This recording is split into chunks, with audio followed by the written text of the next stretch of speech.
I've been really reluctant to enter the fray on the decolonizing love stuff, but this morning I read something that has now made this impossible.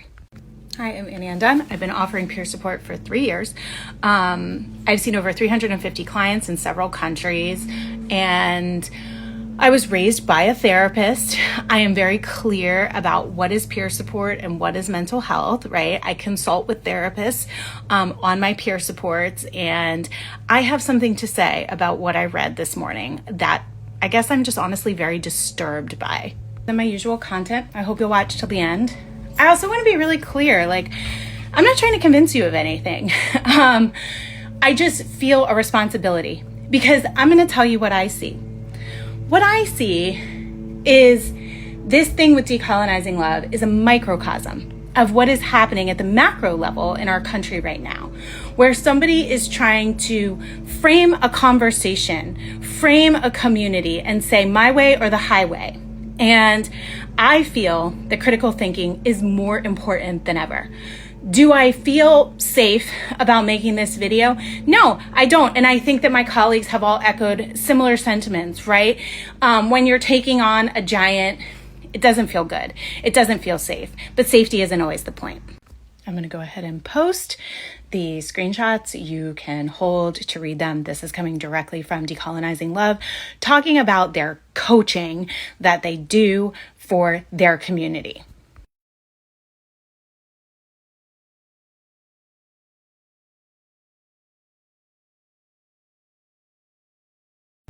I have several problems with this. As a peer supporter, it is not our job to diagnose anyone with any mental health disorder. That is a violation of what we are supposed to be doing. We are not diagnosticians. We are not therapists. We are not trained to diagnose people. That's number one. I'll talk a little bit about narcissistic abuse within the community, and I think that I have a little bit of authority on this. I was in a narcissistic abuse dynamic where a licensed therapist diagnosed the other person as having narcissistic personality disorder who was abusing me. The number of people in the population who have narcissistic personality disorder is about 1%. So it's not a huge population. If someone is being truly narcissistically abused, it is not simple as just leave.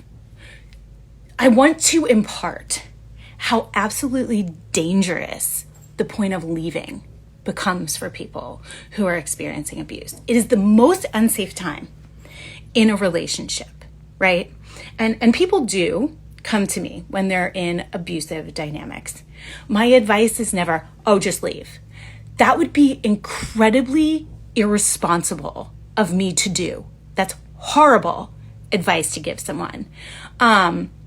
Now, there are ways that you can encourage someone to work with their therapist, to work with their community, to come to certain conclusions for themselves, right? But the job is not to coach people to leave. I think that our community does not avoid pathologizing people to any degree. And in fact, I think that there's been a huge pathology around avoidant attachment, around anxious attachment, around narcissism. It's very buzzy. It's very pop psychology. And I think that it's a little bit harmful to frame yourself as an expert with zero clinical expertise in this, and to say that I can point that out for you and validate that for you. I've gotten many messages over the years since they started offering peer support that said, I'm devastated by what happened in these peer supports, right? And the way that they frame themselves as a victim to say, if you didn't like the experience you had in peer support, that's probably because you're narcissistic. I'm just going to say the thing. Just because you learned a clinical word doesn't mean you understand the clinical implications of what the fuck you're doing in these peer supports. I also think it's very important to be clear about what is abuse and what is harm, and what is the difference between those two concepts. The polyamorous and non-monogamous community is uniquely vulnerable in that it's harder for us to get the things, the treatment, the support that we need. therapists and peer supporters need to be working together to give the non-monogamous community the support that they need. And I object to a coach or a peer supporter trying to position themselves above clinicians, because that's not the purpose. You can decide for yourself who to see for any supplemental peer support or coaching that you need as a non-monogamous person. I just want you to have the facts about how I see this as a peer supporter who consults with therapists, who avoids mental health, right? I don't touch people's mental health. I don't diagnose, right?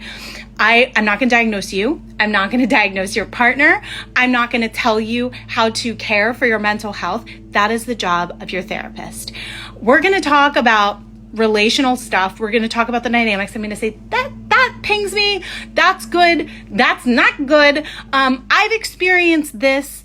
Others I know, I've seen this pattern come up. I'm not touching your mental health.